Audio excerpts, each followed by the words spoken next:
गायत्री के महामंत्र के साथ मैं अपनी बात को आरंभ करना चाहता हूँ। उस चेतना का, उस शक्ति का ध्यान 2 मिनट के लिए हम लोग करें जो हमारे जीवन को सन्मार्ग की ओर, सतपथ की ओर, सद्ज्ञान की ओर लेकर के चलती है। वो शक्ति जिनका आधार माँ सविता है, वो माँ सविता जो पूरी सृष्टि में प्राण को भरने का एक पुनीत कर्म करते हैं। शरीर हम लोगों को मिला है, पर जो कीमत है वो शरीर की नहीं, उसके अंदर उपस्थित प्राण चेतना की है। लिफाफा उतना महत्वपूर्ण नहीं होता जितना उसके अंदर की चिट्ठी होती है। ये शरीर है, शरीर को तो कोई सी भी छोटी सी शक्ति भी आघात पहुंचा सकती है। शरीर में से प्राण निकल जाते हैं तो शरीर जो है लाश में बदल जाता है, हम लोग प्राणी नहीं रह जाते। जो कीमत है, मूल्य है, महत्व है, वो इसके अंदर प्रवाहित हो रही प्राण चेतना का है। और उस प्राण चेतना को पुष्ट करने का कार्य माँ गायत्री का मंत्र करता है। शतपथ ब्राह्मण कहता है, गयान प्राणान त्रायते सा गायत्री। जो प्राणों की रक्षा करती हैं वो माँ गायत्री कहलाती हैं। और पुराण कहते हैं कि गाताराम त्रायते अस्मात् गायत्री तेन गीयते। जो इस भव सागर से पार कराएं वो माँ गायत्री कहलाती है। तो आज के इस पवित्र दिन उन्हीं माँ गायत्री से हम लोग प्रार्थना करते हैं कि हमारे प्राणों को पोषण भी मिले और हम लोग इस भव सागर से पार भी हो सकें। कर्मों का जो आत्यंतिक जाल है उससे मुक्ति की प्रार्थना माँ गायत्री का मंत्र अपनी इन शब्दों की व्यूह रचना के माध्यम से करता है। हृदय से वही पुकार निकले जो व्यक्ति को श्रेष्ठ सन्मार्ग के पथ की ओर लेकर के जाती है। इस भाव के साथ माँ गायत्री का महामंत्र साथ साथ ओम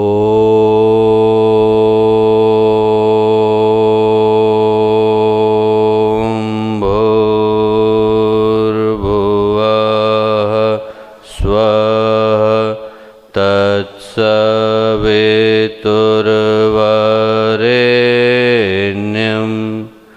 भर्गो धीमहि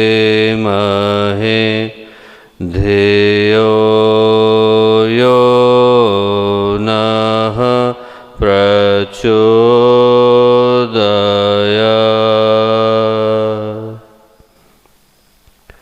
परम पूज्य गुरुदेव परमवंदनीय माता जी के दिव्य और ईश्वरीय संरक्षण में आज के इस शुभ अवसर पर जब आप सभी यहाँ पर चांद्रायण साधना के इस पवित्र कर्म के मध्य में आज के इस प्रातः काल की चर्चा का अंग बन रहे हैं, तो यहाँ पर उपस्थित आदरणीय मेवालाल मामा जी, आदरणीय योगेंद्र गिरी मामा जी, यहाँ उपस्थित भारत के विभिन्न स्थानों से आए गायत्री परिवार के सभी साधकगण, साधिकागण, प्यारे भाइयों और बहनों, मित्रों, आज का दिन एक महत्वपूर्ण विषय पर चिंतन करने का दिन है कि चांद्रायण साधना के इस क्रम में हमारी भावनाओं की भूमिका क्या हो सकती है, या फिर इस दृष्टि से सोचें कि हमारे भाव क्या भूमिका निर्वहन कर सकते हैं। हमारे अंतर मन के अंदर, हमारे अंतरात्मा के अंदर, हमारी भावनाओं के अंदर ऐसी कौन सी पुकार की उठने की आवश्यकता है जो हमारे व्यक्तित्व को उसके शिखर पर ले जा करके प्रतिष्ठित कर दे। सही पूछा जाए तो चंद्रायण साधना का अर्थ, उद्देश्य, भाव, उसकी जो पूरी की पूरी संरचना है वो इसी भाव के साथ है कि जो जन्म जन्मांतर के कर्म मनुष्य के चित्त पर आकर के अंकित हो जाते हैं, उनका परिशोधन, उनसे मुक्ति, चित्त की सफाई, मनुष्य के मन का निरंतर क्रम में परिशोधन इस तरह से संभव हो सके कि हम लोग अपने भीतर की देवीय सत्ता को प्रकट कर सकें। ये जो मनुष्य का जीवन है ये हम लोगों को एक सौभाग्य के रूप में भी मिलता है और संभावना के रूप में भी मिलता है। एक ऐसी संभावना है जिसके एक सिरे पर तो मनुष्य के अंदर उत्थान की राहें खुलती हैं, व्यक्ति ऊपर उठना शुरू करता है, चेतना परिष्कृत होती है, भाव उज्ज्वल होते हैं, मनुष्य की भावनाओं में प्रगाढ़ता आती है, उसके व्यक्तित्व के अंदर और से और प्रखरता आती चली जाती है, प्राणों का प्रवाह तेज होता है और उठते उठते व्यक्ति एक दिन ऋषि मुनियों के समकक्ष खड़ा हो जाता है अपने कर्म के जंजाल को उठा करके फेंक देता है, जो जन्म जन्मांतर की काली खा गई है उसको धो करके साफ कर देता है। और जिस तरह से अंगारे के ऊपर राख आकर के जमा हो जाती है तो अंगारे के अंदर का जो प्रकाश है उसके अंदर की ऊष्मा दिखाई नहीं पड़ती, और जैसे ही राख हटती है तो अंगारा चमकने लग जाता है। वैसे ही हम में से प्रत्येक के अंदर वो देवीय सत्ता, जिसकी प्रकाश की जो क्षमता है वो हजारों सूर्यों के बराबर है। दिव्य सूर्य सहस्रस्य, गीता में भगवान कहते हैं कि हजारों सूर्य एक साथ उदय हो जाए तो उतने सूर्यों के बराबर प्रकाश एक आत्मा के अंदर विद्यमान है। और उतनी प्रकाश को, उतनी ऊर्जा को, उतनी ऊष्मा को हम लोग अपने अंदर धारण करके बैठे हैं। और एक दिन साफ करते करते व्यक्ति, ऋषि, मुनि, भगवान, ईश्वर, देवता, परमात्मा उनके समकक्ष जा कर के खड़ा हो जाता है। एक राह हमारे अंदर उस ओर को जाती है और एक राह व्यक्ति के अंदर पतन की ओर को भी जाती है। व्यक्ति गिरता है तो गिरते गिरते व्यक्ति दुष्ट, अपराधी, पापी न जाने कहाँ चला जाता है, पंक में गिर जाता है, कीचड़ में गिर जाता है। इसीलिए कबीरदास जी कहते हैं कुमति कीच चेला भरा, कि चेले के अंदर तो कुमति का कीचड़ भरा हुआ है। गुरु ज्ञान जल धोए, गुरु जो है ज्ञान के जल से उनको धो देता है। जन्म जन्म का काचड़ा पल में डाले धोए, जन्म जन्म का जो कचड़ा है, जन्म जन्म का जो हमारे चित्त के ऊपर छाया हुआ कुहासा है, उसको सेकंड भर लगता है गुरु को हटाने में।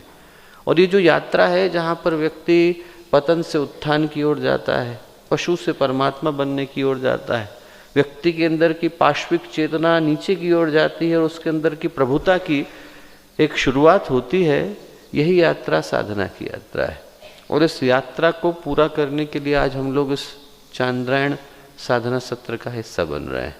और जब बन रहे हैं तो स्मरण कर लेना जरूरी हो जाता है कि चांद्रायण साधना के पीछे का उद्देश्य क्या है। उद्देश्य तो हम लोग यदि व्यावहारिक दृष्टि से देखें, दार्शनिक दृष्टि से देखें तो सरल सा है, आत्मशोधन, अपने आप की शुद्धि। न जाने कौन कौन से जन्म के कर्म हमारे चित्त पर आकर के अंकित हो जाते हैं। और जो लोग कर्म को न मानते हों, जिनको लगता है कि कर्म का सिद्धांत हम नहीं मानते, संस्कारों को हम लोग नहीं मानते, प्रारब्ध को हम लोग नहीं मानते, तो वो आदतों को देख लें। मनुष्य के अंदर आदतें होती हैं, बार बार जीवन में वही घटनाक्रम आते हैं, तो आदमी जिस तरह से व्यवहार करता है वो व्यवहार अपनी आदतों के अनुसार करता है। 1000 बार वही परिस्थितियां आ जाएं तब भी 99% संभावना है कि मनुष्य उसी तरह का व्यवहार करेगा जैसा वो पहले करके गया। इसीलिए ज्योतिष शास्त्र मनुष्य के भविष्य को जानने का शास्त्र नहीं था, पर बन गया। उसका उद्देश्य ये था कि वो उन परिस्थितियों का मूल्यांकन करे जो हमारे जीवन में आने वाली हैं। पर चूंकि मनुष्य अपनी मनस्थिति को बदलता नहीं, इसलिए वो परिस्थितियां उसके भविष्य का निर्माण कर जाती हैं। बनाया तो इसलिए गया था कि हमें पता चले कि हमें कौन से पथ से गुजरना है। उस समय में हमारी मनस्थिति क्या होनी चाहिए। ज्योतिष शास्त्र का उद्देश्य मनुष्य के भविष्य की गणना करना नहीं था। ज्योतिष शास्त्र का उद्देश्य तो मनुष्य की परिस्थितियों का मूल्यांकन करना था कि हमारे जीवन में घटनाक्रम कौन से घटने वाले हैं, उन घटनाक्रमों के समय में मनस्थिति कैसी होनी चाहिए, मेरा निर्धारण था। पर चूंकि मनुष्य अपने आप को बदलता नहीं है, इसलिए वो परिस्थितियां मनुष्य के भविष्य की संरचना करके चली जाती हैं।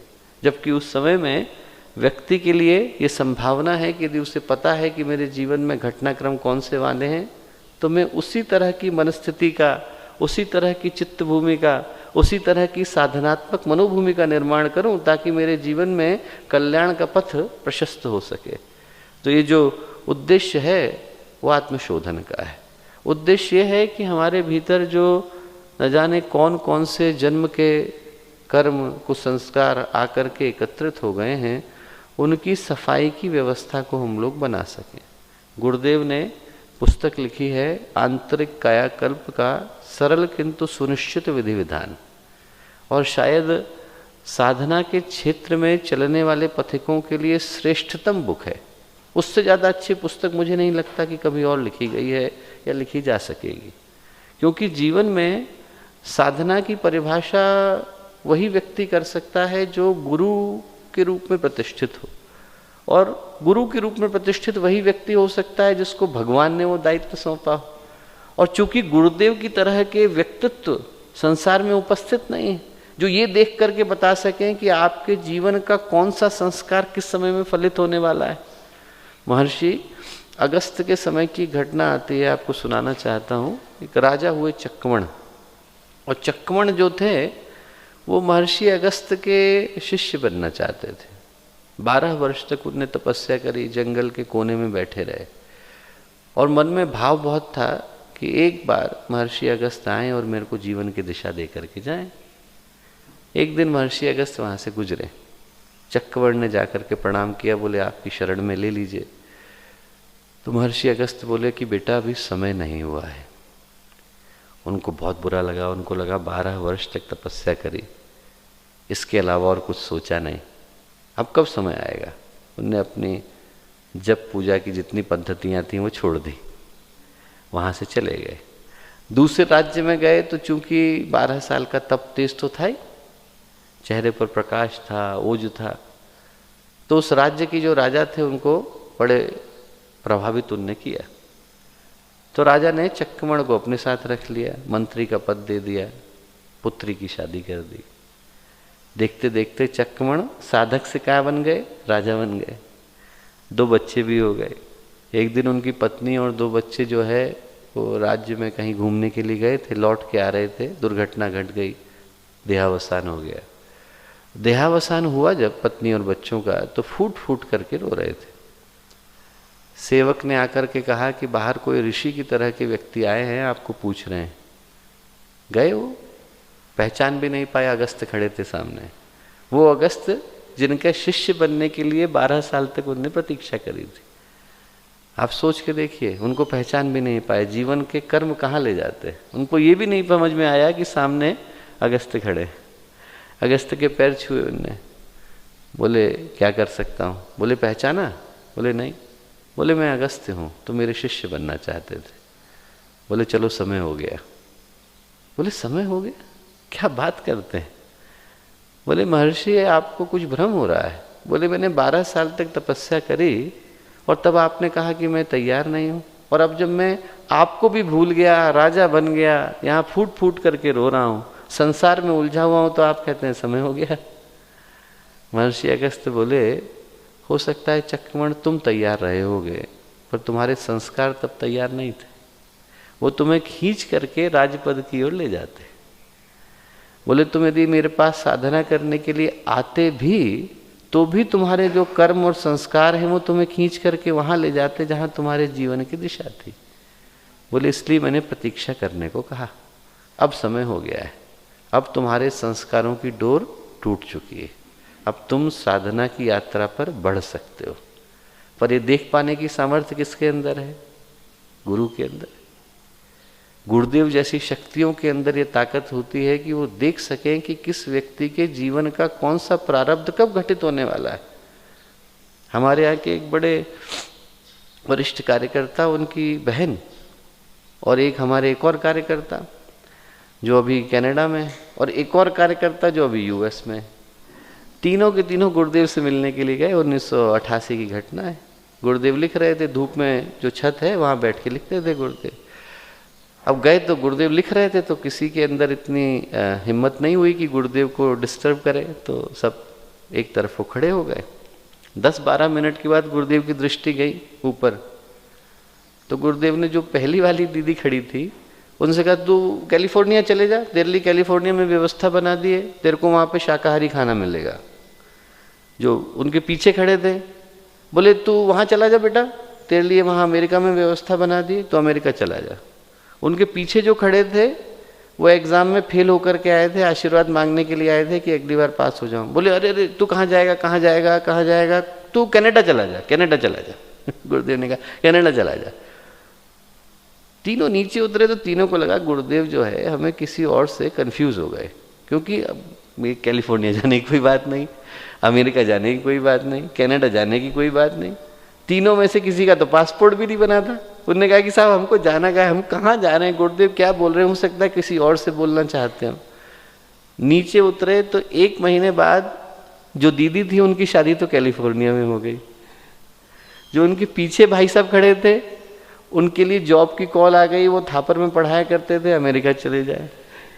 उनके पीछे जो भाई साहब खड़े थे वो फेल थे, कनाडा से जॉब की कॉल आई, बोले आप कनाडा आ जाइए, बोले साहब मैं फेल हूँ। बोले कोई बात नहीं, हम एग्ज़ाम यहाँ पर पास करा देंगे, आप यहाँ जाना, वहाँ चले गए। ये क्या है? ये शक्ति, ये सामर्थ्य, ये चेतना उनके पास विद्यमान है जो जन्म जन्मांतर की यात्रा को देख पा रहे हैं।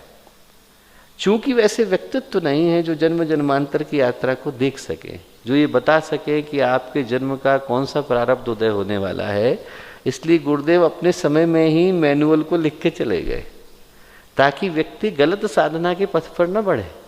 क्योंकि व्यक्ति ये भूल जाता है जब हम संस्कारों को उद्दीप्त करने के लिए जाते हैं।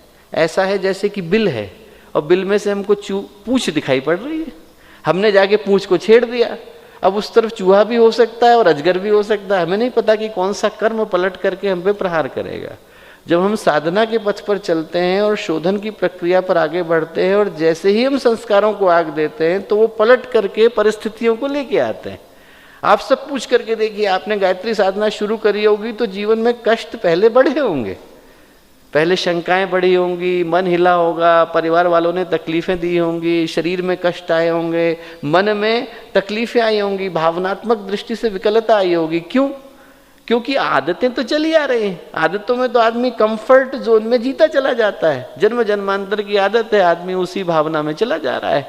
एक आंख मूंद करके यात्रा हो रही है और जब कोई हिलाने की कोशिश करता है तो एकदम से आदमी हिलता है। जब आदमी हिलता है तो उसके संस्कार जो हैं वो उद्दीप्त होते हैं। संस्कार उद्दीप्त होते हैं तो परिस्थितियों के रूप में प्रहार करते हैं, और वो जो परिस्थितियों के रूप में प्रहार होता है उसको देख पाने की सामर्थ्य गुरु जैसी सत्ताओं के अंदर होती है। इसलिए गुरुदेव ने अपने समय में ही एक ऐसी पद्धति लिख करके दे दी कि हर व्यक्ति ये समझ सके कि यदि गुरुदेव की साक्षात उपस्थिति में महसूस नहीं हो पा रही है तो किस पथ पर चलने की आवश्यकता है। और वो जो पथ है वो चांद्रायण साधना का पथ है। गुरुदेव ने पहले उपवास का लिखा कि पहले उपवास करना शुरू करिए, फिर उसके बाद आप व्रत लेना शुरू करिए। व्रतों में भी गुरुदेव ने श्रेणियां बनाई, शारीरिक लीजिए, वाचिक लीजिए, मानसिक लीजिए। जब शरीर परिपक्व हो जाए, मन परिपक्व हो जाए, भावनाएं परिपक्व हो जाए, तब फिर व्यक्ति चांद्रायण साधना के पथ पर आए। और चांद्रायण साधना के पथ की इतनी बढ़िया व्याख्या गुरुदेव ने करी कि इस समय में भावना क्या होनी चाहिए। भावना गुरुदेव ने कहा कि ऐसी होनी चाहिए जैसे कपड़े धुलवाने वाले की होती है। हम लोग कपड़ा है, गुरुदेव धोबी है। गुरुदेव के हाथ में अपने आप को सौंप देते हैं। धोबी को पता है कि मैल कहाँ से निकालना है, कपड़े को थोड़ी पता है। कपड़ा ऐसा थोड़ी होता है कि कपड़ा खुद ब खुद उतर जाए और खुद ब खुद जो है बाल्टी के अंदर कूद जाए और गर्म पानी में भी उबलने लगे और फिर एकदम चमक करके बाहर आ जाए, कहें वॉशिंग पाउडर, निरमा, अब सब तैयार हो गया। ऐसा थोड़ी होता है। कपड़े को तो कोई धोता है, क्योंकि मैल तो किसी और को दिखाई पड़ता है। कपड़े को तो आदत है कि हम वैसे का वैसा पहन लेंगे। वैसे ही हम अपने आप को गुरु के हाथों में सौंप देते हैं, और गुरु के हाथ में सौंप देते हैं कि आपको पता है कि कहाँ पर मैल है। जो पहली प्रक्रिया है इसकी, जिसको गुरुदेव ने कहा धुलाई और रंगाई, इससे बढ़िया व्याख्या तप और योग की हो नहीं सकती। जो हमारे कर्मों को धोना है वो तो है तप, और जो उसके ऊपर भगवान का रंग चढ़ना है उसका नाम है योग। अपने आप को धोकर गुरु के हवाले कर देना है, और गुरु को कहना है कि आपको जो रंग अच्छा लगता है वो आप चढ़ाइए। हमको लगता है कि यहाँ पर नीला चढ़े, गुरुदेव को लगता है पीला चढ़े, गुरुदेव पीला चढ़ाते हैं। जो रंग गुरुदेव को अच्छा लगे वो गुरुदेव चढ़ाए। हमारी न उसमें कामना है न हमारा उसमें आग्रह है। गीता में भगवान श्री कृष्ण जब व्याख्या करते हैं योगी की तो कहते हैं सर्वारंभ परित्यागी सर्व संकल्प विसर्जिता। जिसने सारे आरंभों का त्याग कर दिया है, जिसने सारे संकल्पों का विसर्जन कर दिया है। आरंभ कौन करेगा? आरंभ वो करेगा जिसको लगेगा कि मैं करने वाला हूं। जब मैं करने वाला हूं ही नहीं तो आरंभ कैसे करूंगा? संकल्प वो लेगा जिसको लगेगा कि मैं लेने वाला हूं। जिसके पास कोई संकल्प ही नहीं है, सब कुछ भगवान को छोड़ दिया, उसमें भगवान ही संकल्प लेते हैं, भगवान ही करने वाले होते हैं, उन्हीं के माध्यम से घटता है सब कुछ। गुरुदेव को सौंप दिया है, उनको जो सही लगे वो कराएं, जिस पथ पर ले जाना है वहां ले जाए, जो हमारे माध्यम से उचित लगे वो कराएं। वो सारी की सारी व्यवस्थाएं आप ध्यान से देखिए। शांति कुंज में जो करके आया गुरुदेव ने उससे वो नहीं कराया। कोई इंजीनियर था, गुरुदेव ने लाइब्रेरी पकड़ा दी। कोई जो है डॉक्टर था, गुरुदेव ने लेखन पकड़ा दिया। कोई जो है कुछ और करके आया था, कुछ और कराया, ताकि पुरानी आदतें जाएं।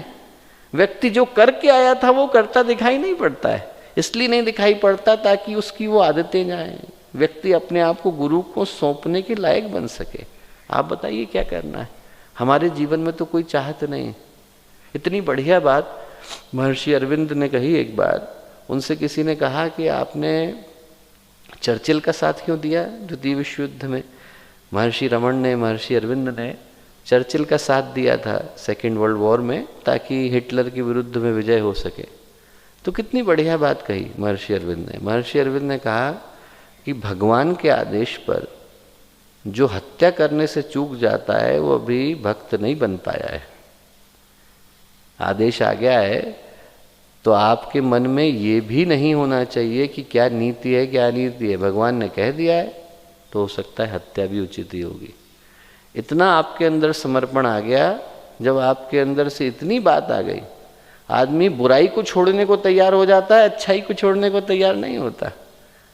दोनों छोड़ने को जो तैयार हो जाए, जिसने अपने आप को पूरी तरह से गुरु के हवाले कर दिया, जिसमें कोई आग्रह नहीं, कोई संकल्प नहीं, कोई प्रेफरेंस नहीं, कोई प्रिजुडिस नहीं, सब कुछ छोड़ दिया है, जो आपको लगे वो आप कराइए, वो इस यात्रा का पहला चरण है। बिल्कुल बच्चे की तरह से माँ की गोद में लेट जाना। आप ले जाइए, आपको उठाना है तो आप उठा के ले जाइए, आपको बिठाना है बिठा के ले जाइए। रामकृष्ण परमहंस कहा करते थे कि दो तरह के भक्त होते हैं, एक तो वो जो बिल्ली के बच्चे की तरह होते हैं और एक वो जो बंदर के बच्चे की तरह होते हैं।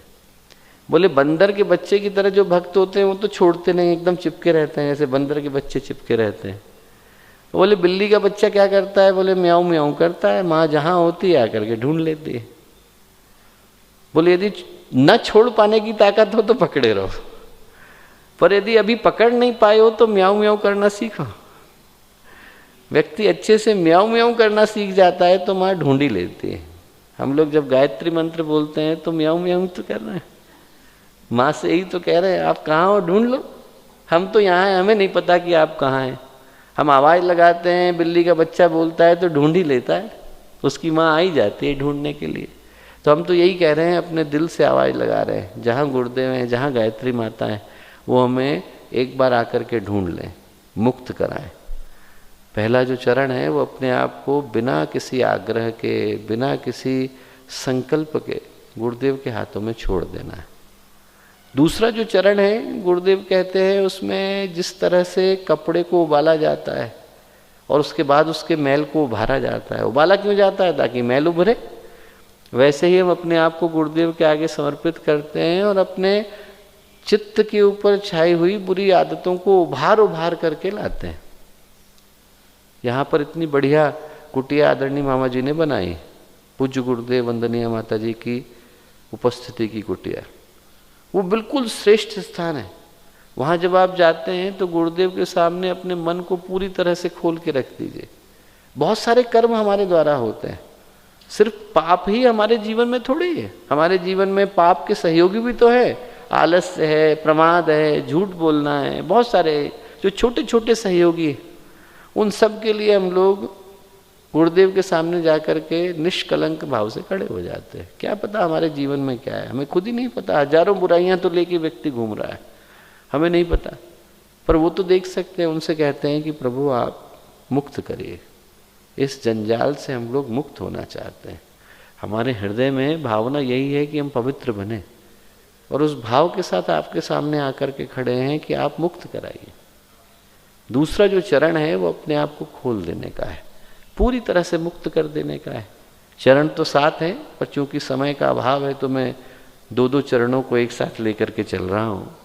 और फिर गुरुदेव कहते हैं कि जब सफाई हो जाती है, कपड़ा धो धो करके चमका दिया गया है, एकदम धोबी ने निकाल करके और हैंगर पे रख दिया है, आपको प्रेस करके दे दिया है, तो उस कपड़े को कोई उठा के कीचड़ में थोड़ी डालता है। ऐसा थोड़ी है कि आप नया कपड़ा लेकर के चलो तो आदमी जो है एकदम कीचड़ में कूद जाए। होली का दिन आता है तो आदमी पुराने कपड़े निकालता है, नए कपड़े तो कोई भी नहीं निकालता। आदमी ने शराब पी रखी हो तो बात अलग है कि नाली में जाके गिर जाए, पर जो एकदम समझदार लोग हैं वो तो अच्छा कपड़ा है तो ध्यान से रखते हैं। गुरुदेव कहते हैं कि बस यही करने की आवश्यकता है एक बार जब चित्त शुद्ध हो गया, मन में गांठें खुल गईं और व्यक्ति अंदर से हल्का हो गया, निर्भर हो गया, तो उसके बाद व्यक्ति संकल्प लेता है कि अब दोबारा उधर गंदगी के पथ पे नहीं जाएंगे। एक बार ये गलती हो चुकी है, अब दोबारा नहीं करेंगे। किताब की कहानी आती है शास्त्रों में और बहुत प्यारी कहानी है। कहानी ये है कि किताब नाम का व्यक्ति था। दुनिया का ऐसा कोई पाप नहीं था जो उसके द्वारा नहीं हुआ। हर पाप किया हुआ था उसने। एक दिन शराब के नशे में हाथ में फूल लेकर वैश्या के घर को जा रहा था। रास्ते में पत्थर से टकराया, नशे में धुत था तो नाली में जाके गिर गया। कीचड़ पूरा ऊपर आकर के गिर गया, मुंह से खून निकलने लगा, बेहोश हो गया। 2-3 घंटे के बाद होश आया तो उसको इतना मन में पीड़ा हुई, उसको लगा कि देखो लोग आते जाते थूक रहे हैं, नाली में मैं पड़ा हुआ हूँ, कीचड़ में सना हुआ हूँ, यहाँ से खून बह रहा है, आँख से दिखाई नहीं पड़ रहा, क्या जीवन जी रहा हूँ। हाथ के फूलों की ओर देखा, क्या करूँ इसका। भगवान शिव का मंदिर था, गया और वहाँ पर चढ़ा दिया। बोला भगवान जो गलती हुई माफ़ करना, अगली बार जीवन देना पर साथ में थोड़ा होश भी देना। बोले बेहोशी में जीवन गुजार दिया। इतना समय हुआ, इतने में प्राण चले गए। ऊपर पहुंचा तो चित्रगुप्त ने कर्मों का हिसाब करना शुरू करा।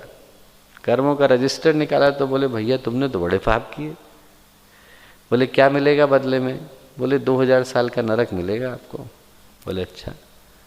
बोले कोई शुभ कर्म किया है। बोले एक किया।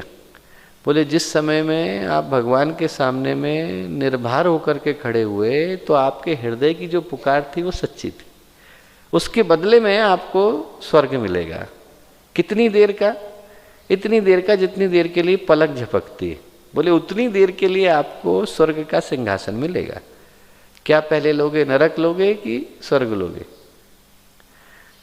अब उसने कहा कि भाई 2000 साल का नरक लेना है तो पहले स्वर्ग ही ले लेते हैं। ठीक। लेते समय में उसने मन में सोचा कि एक क्षण के लिए जीवन में होश आया तो स्वर्ग का सिंहासन मिल रहा है, कुछ और क्षणों के लिए ले लूं तो क्या दिक्कत है। पुष्प लिया, अक्षत लिया, जल लिया, संकल्प लिया। बोले इस पद पर बैठने के साथ साथ जो जो चीजें मुझे मिल रही हैं वो सब श्रेष्ठ व्यक्तियों में बांट दी जाए।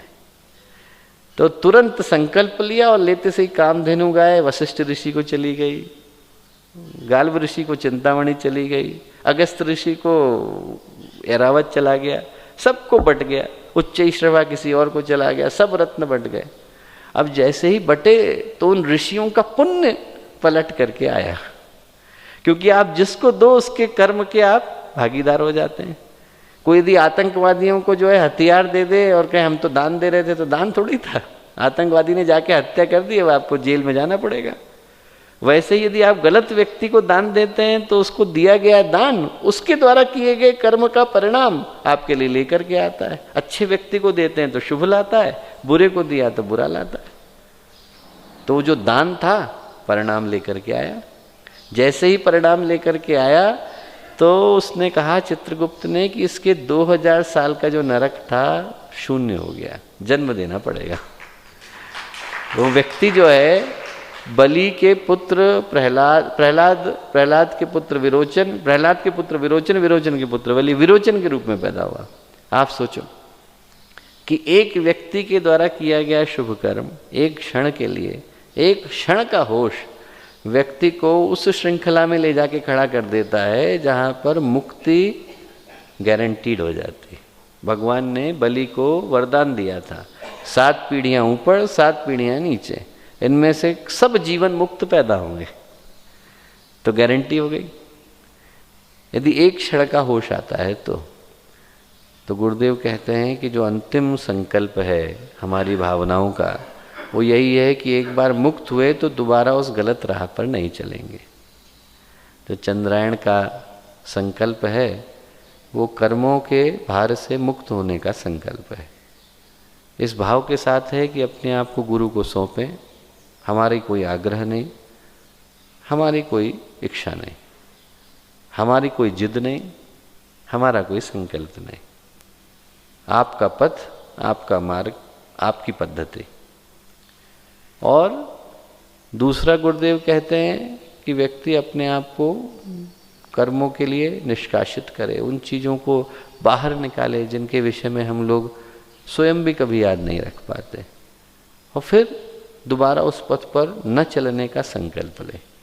ये सब मिल जाते हैं तो फिर चंद्रायण साधना में जिस भाव भूमिका की आवश्यकता है वो पूर्ण हो पाता है। वो आप सबके जीवन में पूर्ण हो, ऐसी हम लोगों की शुभकामनाएं। पवित्रतम स्थान पर आप लोग बैठे हैं, यहाँ आपके द्वारा किया गया संकल्प शुभ परिणामों को लेकर के आए, ऐसी पूज्य गुरुदेव से, वंदनीय माता जी से प्रार्थना है। बहुत सारी शुभकामनाएं।